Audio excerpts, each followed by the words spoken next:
জয় ভোলানাথ, হর হর মহাদেব। কেমন আছেন সকলে? আশা করছি বাবার কৃপায় আপনারা সকলে ভালো আছেন। আপনার কিংবা আপনার বাড়ির কারুর এরকম কি হচ্ছে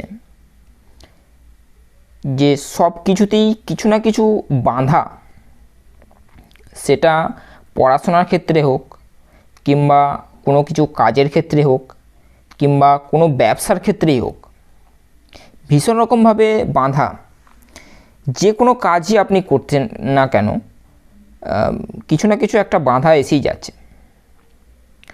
তো এটা আপনি অনেক জায়গায় দেখিয়েছেন, তো তারা বলছেন যে এটা নেগেটিভিটির কারণ নয়, কারণ আপনি চেকিং করেছেন, ভালোভাবে দেখেওছেন। আমি যে এতদিন এত যে সমস্ত জিনিসগুলো করতে বলেছি সেগুলোও আপনি সম্পূর্ণরূপে ভালো রকমভাবে করেছেন, কিন্তু তা সত্ত্বেও আপনার এই বাধাটা কাটছে না, কিংবা আপনি এত কিছু করেছেন তা সত্ত্বেও বাড়িতে অশান্তি সৃষ্টি হচ্ছে। এবং এমনও হতে পারে যে বাড়িতে কারুর না কারুর শরীর খারাপ লেগেই আছে। মানে এই শরীর খারাপ থেকে উঠলেন, আবার দেখলেন যে আপনার বাড়ির অপর একজনের শরীরটা খারাপ হয়ে গেল। ঠিক আছে, এরকম হচ্ছে। তো আপনি জেনে নেবেন তাহলে যে কোনো গ্রহদের সমস্যা আছে, সেটা শনি মহারাজ হোক, শুক্রে হোক, মঙ্গলের হোক, রাহু কেতু সমস্যা থাকতে পারে। তো আজকে আমি এমন একটা জিনিস করতে বলবো আপনাদেরকে, যে জিনিসটা করলে আপনারা শুধুমাত্র শুক্র শনি নয়, সমস্ত গ্রহের যে দোষ থাকে সেই সমস্ত দোষ থেকে কিন্তু আপনি মুক্ত হতে পারবেন। এবং আপনার বাড়ির, আপনার কিংবা আপনার ফ্যামিলির কারুর যে সমস্যাগুলো হচ্ছে সেই সমস্যাগুলো দেখবেন যে খুব তাড়াতাড়ি কিন্তু কেটে যাচ্ছে।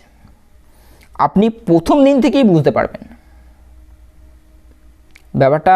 ঠিকমতো আশা করছি বলতে পারছি। তো যাই হোক, আপনাকে তাহলে কি করতে হবে, খুবই সহজ এবং সরল একটা উপায় আমি বলছি। এটা খুব ভালো রকমভাবে মন দিয়ে আপনারা নোট করুন, কেমন? প্রথমত আপনি লক্ষ্য করবেন যে 3টে গাছের মধ্যে যে কোনো একটা গাছ, সেটা বেল গাছ কিংবা বট গাছ কিংবা অশ্বত্থ গাছ, এই 3টে গাছের মধ্যে যে কোনো একটা গাছ আপনার নিকটবর্তী যদি কাছাকাছি যদি থাকে তাহলে সব থেকে ভালো হয়, আপনার সুবিধা হয়। তো এই 3টে গাছের মধ্যে যদি অশ্বত্থ গাছ কিংবা বেল গাছ হয় তাহলে সব থেকে ভালো। ঠিক আছে, তো এই দুটো মধ্যে যে কোনো একটা গাছ আপনি চুজ করলেন। তো কি করবেন, আপনি প্রত্যেক দিন স্নান করে, শনিবার থেকে শুরু করতে পারেন, কেমন? যদি বেল গাছ হয় তাহলে সোমবার থেকে শুরু করবেন, আর যদি অশ্বত্থ গাছ হয় তাহলে শনিবার থেকে শুরু করবেন, কেমন?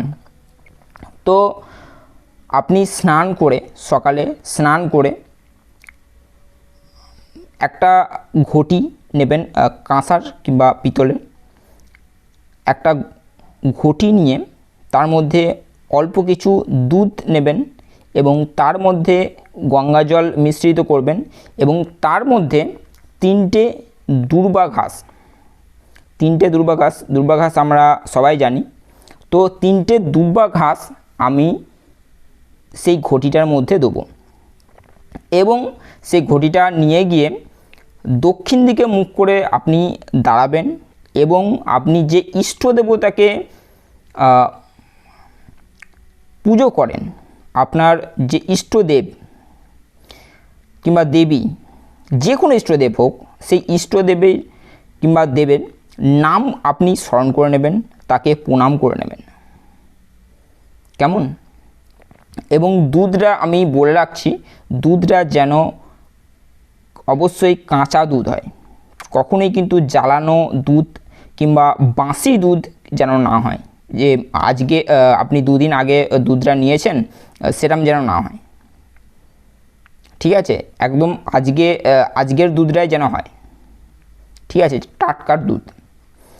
তো যে সমস্ত সামগ্রীগুলো বললাম এইগুলো আপনি জোগাড় করে নিলেন এবং তারপরে আপনি কি করবেন, আপনি যে ইষ্ট দেবীকে পূজা করেন প্রত্যেক দিন, যে ইষ্ট দেব কিংবা দেবী আপনার বাড়িতে প্রতিষ্ঠিত, তাকে স্মরণ করে নেবেন, তাকে প্রণাম করে নেবেন এবং হাত জোর করে মনে মনে চোখ বন্ধ করে মনে মনে প্রণাম করে বলবেন যে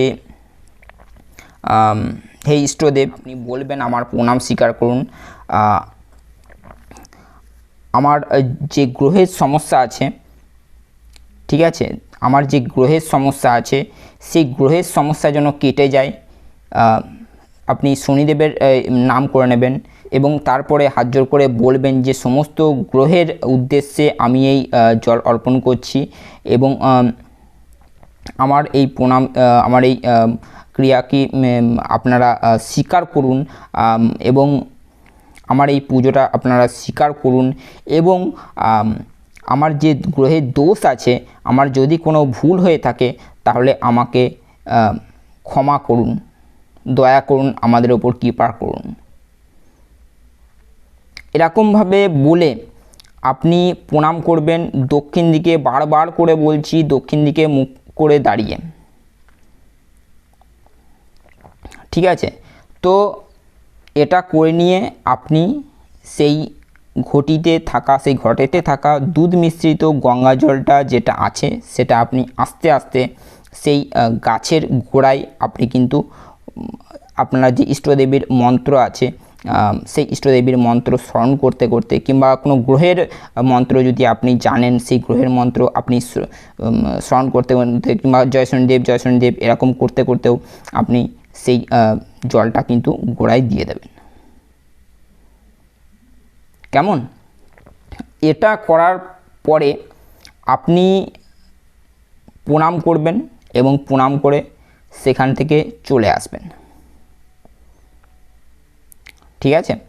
তো এটা করার পরে আপনি দেখবেন প্রথম দিন থেকেই বুঝতে পারবেন যে অনেকটাই কিন্তু আপনি ভালো থাকবেন, অনেকটাই কিন্তু আপনার ভালো লাগবে। আপনাদের বাড়িতে যে এতদিন ধরে অশান্তি হচ্ছিল, ঝামেলা হচ্ছিল, সেগুলোও দেখবেন যে খুব তাড়াতাড়ি কিন্তু কেটে যাবে।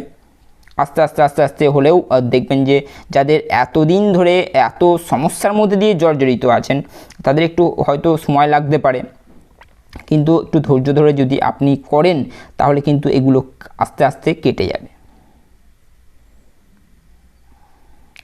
এত বছর ধরে যে আপনার বিবাহে আটকে ছিল, এত বছর ধরে যে আপনি কাজকর্মে হয়নি, যে ব্যবসা কোনো অগ্রগতি হয়নি, কোনো প্রমোশন হয়নি কাজের, সেই বাধাগুলো থেকে দেখবেন যে আপনি মুক্তি পাবেন।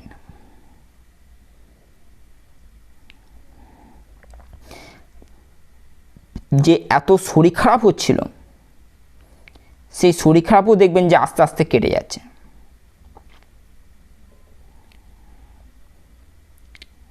এরকমভাবেই কিন্তু বাড়িতে শান্তি ফিরে আসবে। এটা কিন্তু আমার মনে হয় যে আপনাদের প্রত্যেকের বাড়িতে কেউ না কেউ যদি করেন, মানে করা উচিত। যদি আপনারা এটা করেন তাহলে কিন্তু বাড়িতে সুখ শান্তি বজায় থাকবে। আমরা ঠিক যেমন নেগেটিভিটির দিকটাও দেখি, আধ্যাত্মিক জগৎটাও ঠিকমতো দেখি, সেরকম আমাদের অ্যাস্ট্রোলজিটাও আমাদেরকে ঠিকমতো দেখতে হবে। কেমন? যদি আমরা এই গ্রহ দোষ থেকে মুক্ত না হতে পারি তাহলে কিন্তু আমাদের সমস্ত কিছু জিনিস কিন্তু কাটবে না। আমরা এত বলছি যে আমরা এত দেবদেবীকে পুজো করছি, এত কিছু করছি, কিন্তু তাও কেন আমাদের এত সমস্যা আসছে, এত কিছু বাধা আসছে? তো এই মূল কারণ হচ্ছে কিন্তু গ্রহদোষ। গ্রহের সমস্যা যদি আপনি কাটিয়ে উঠতে পারেন তাহলে কিন্তু অনেক কিন্তু ভালো থাকতে পারবেন আপনি এবং আপনার ফ্যামিলি।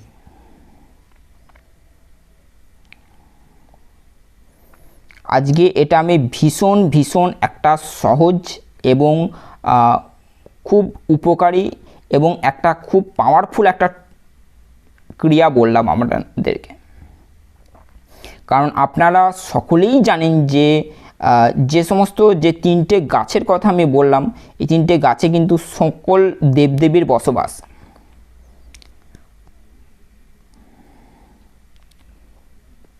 কেমন? তো এটা করুন। তো আমি আমার দিক থেকে চেষ্টা করেছি যে কতটা কি বলা যায়, সম্পূর্ণরূপে বলার চেষ্টা করেছি। যদি তা সত্ত্বেও যদি কোনো কিছু বাদ পড়ে যায় তাহলে আপনারা কমেন্ট করবেন। আমি কিন্তু প্রত্যেকের কমেন্ট দেখি, পড়ি এবং রিপ্লাই করি, তৎক্ষণাৎ রিপ্লাই করি। ঠিক আছে, তো ভালো থাকবেন। জয় ভোলেনাথ, হর হর মহাদেব।